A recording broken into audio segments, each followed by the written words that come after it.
Assalamualaikum warahmatullahi wabarakatuh. Sebelumnya, perkenalkan saya Auliana Nur Aisyah dengan NIM 2021041123. Nah, di sini saya akan mewawancarai salah satu teman saya yang mana kebetulan teman saya ini adalah manajer di salah satu usaha milik orang tuanya.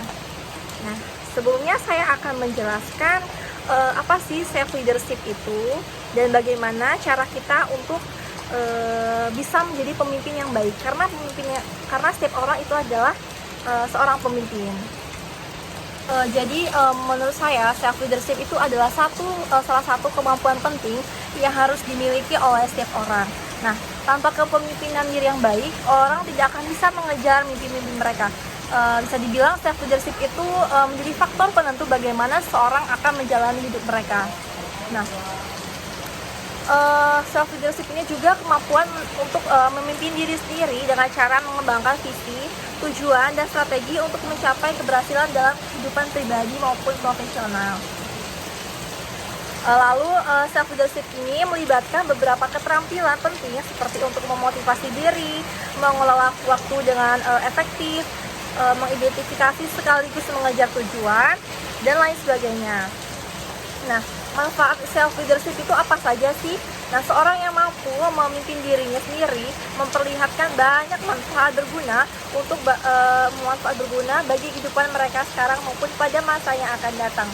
Nah, beberapa manfaat dari leadership ini, yang pertama mengembangkan keterampilan diri.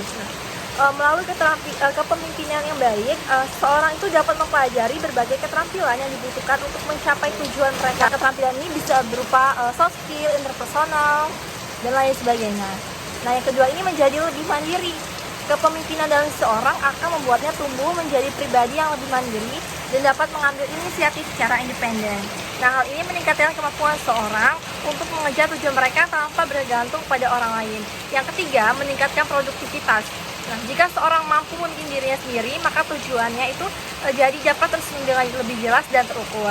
Nah, mereka jadi lebih sadar tugas apa saja yang bisa atau tidak bisa dilakukan, sehingga penyelesaian dapat diatur dalam waktu singkat. Yang keempat, meningkatkan kepercayaan diri. Self leadership ini membantu seorang untuk mengambil tanggung jawab atas tindakan mereka, sekaligus memperkuat kepercayaan diri. Nah, ketika seorang bisa menyelesaikan tugas yang sulit atau mengejar tujuan yang lebih besar, maka hal ini dapat meningkatkan rasa percaya diri mereka. Lalu yang terakhir itu meningkatkan kebahagiaan. Self leadership ini bahkan bisa menciptakan rasa bahagia dalam diri seorang, karena setiap orang jadi memiliki kendali atas hidup mereka sendiri yang mengarahkannya kepada tujuan yang lebih bermakna. Lalu apa saja sih karakteristik self leadership ini?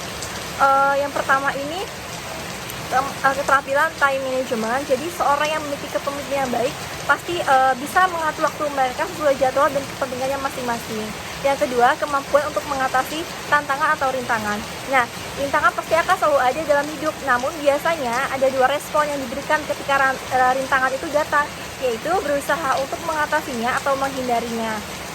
Jika seorang pemimpin yang baik memilih untuk menghadapinya, maka bisa diartikan bahwa kepemimpinan diri sendiri sudah terbangun. Yang ketiga, berani mengambil risiko. Seorang yang bisa memimpin dirinya sendiri harus mampu mengambilnya. Bagaimana sih cara mengembangkan self leadership? Yang pertama itu kita harus refleksi diri. Kita harus mengenal diri kita terlebih dahulu. Melakukan refleksi diri ini bisa membantu seorang untuk memahami nilai-nilai dan tujuan hidup, serta membantu menentukan langkah-langkah yang perlu diambil untuk mencapainya. Yang kedua, menetapkan tujuan dan rencana. Tujuan hidup perlu ditentukan supaya kamu tidak kehilangan arah ketika sudah mulai mencoba mengatur diri sendiri. Yang ketiga, meningkatkan kemampuan. Kemampuan yang dimaksud di sini bisa berupa kemampuan teknis ataupun soft skill. Yang selanjutnya, mengelola waktu. Salah satu kunci keberhasilan dalam mengembangkan self leadership ini adalah mengelola waktu dengan baik. Mengatur waktu akan membantu kita menjadi orang yang lebih produktif dan efisien dalam melakukan berbagai macam tugas. Kelima, mempertahankan konsistensi. Nah, setelah semua cara yang sudah saya sebutkan tadi tidak berhasil membuat kita memimpin diri sendiri kalau tidak ada konsistensi. Nah, jadi percuma saja kalau kamu hanya bisa mencapai tujuan satu kali. Mungkin kita sudah bersama narasumber yang akan saya wawancarai. Perkenalkan, saya Nabila sebagai manajer di Cafe Menari. Kebetulan itu punya orang tua saya dan saya yang mengelola.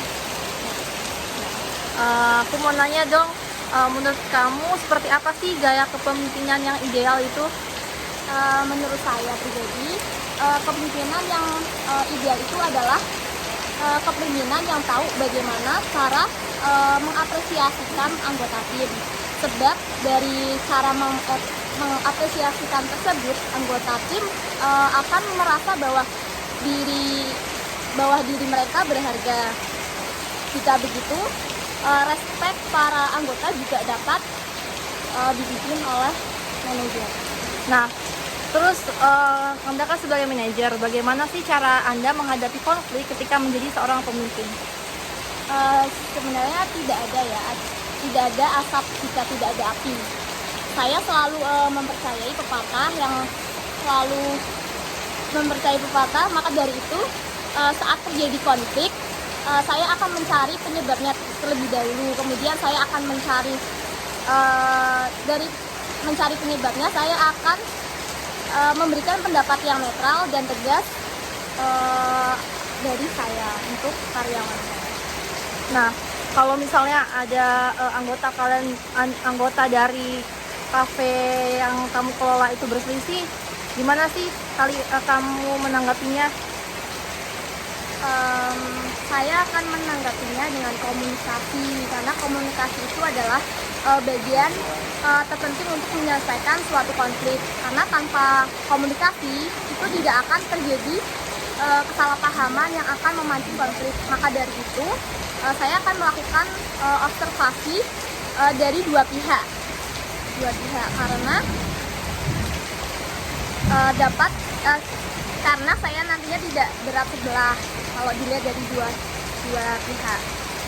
Selain itu mungkin bisa dengan duduk bersama dan saling mengobrol untuk terbuka menyelesaikan masalah konfliknya. Terima kasih.